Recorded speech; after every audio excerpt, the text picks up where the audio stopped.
তো এখন থেকে আমি আমার ভিডিওটা শুরু করছি। দেখো, একটা ছাপা শাড়ি পরে নিয়েছি। আমি এখন যাচ্ছি একটু মন্দিরে মিমিকে নিয়ে, হেঁটেও আসবো আর মিমিকে একটু ঝাড়াবো, এই জন্য যাচ্ছি।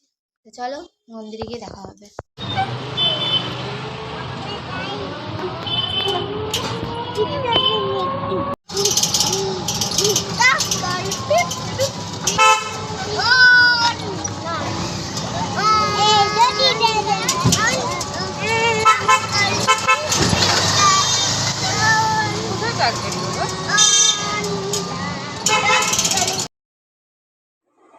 তো দেখো আমরা মন্দিরে চলে এসেছি, এখন গিয়ে পুজো দিয়ে নেব। তো আমরা মন্দির থেকে পুজো দিয়ে চলে এসেছি, আর এত গরম পড়েছে, মানে কি বলবো, শিলিগুড়িতে মনে হয় এই ফার্স্ট এত গরম পড়লো। তো আমি মোবাইলে দেখছিলাম তখন, মানে এই 9 দিন ধরে এরকম গরমই থাকবে। কি নটা বলছে, এটা সূর্য রোহিণী নক্ষত্রে প্রবেশ করছে, এই জন্য এইরকম। মানে এই 9টা দিন কী করে যে পার করবো এটা ভেবেই ভয় লাগছে। সঙ্গে তো মিমিকে নিয়েও চিন্তা হচ্ছে। ও এমনিতেই এত ঘামে, আর এই গরমে ও যে কী করবে জানি না।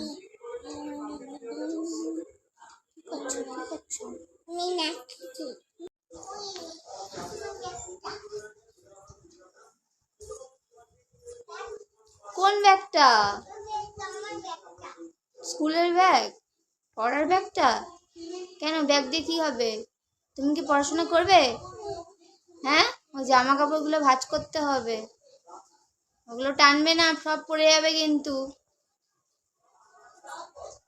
মানে ওকে আর কি বলবো, এই গরমে এত ঘেমে যাচ্ছে, কিন্তু ওর কোনো হুঁশ নেই, ওর দুষ্টামি করেই যাচ্ছে।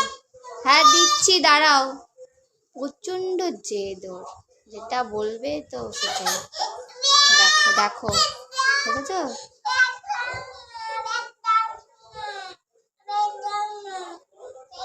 কেমন নাটক করতে পারে, দেখো।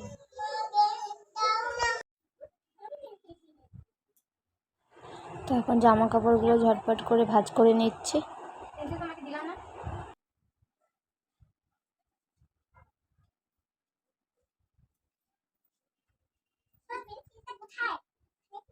তোমার পায়ের সামনে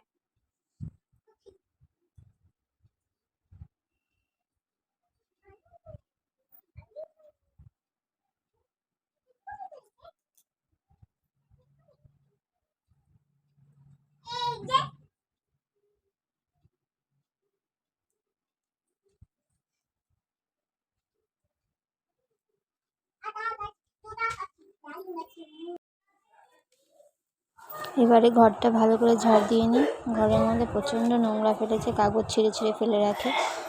ঘরটা ঝটপট করে ঝাড় দিয়ে দিচ্ছে।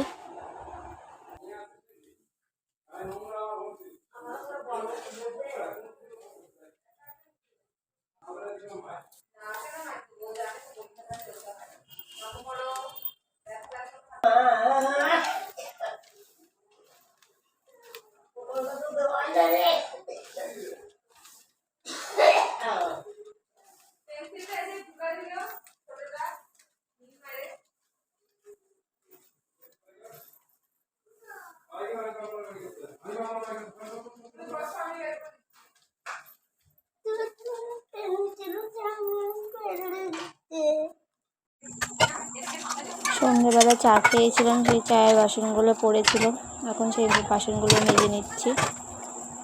কাজের শেষ নেই।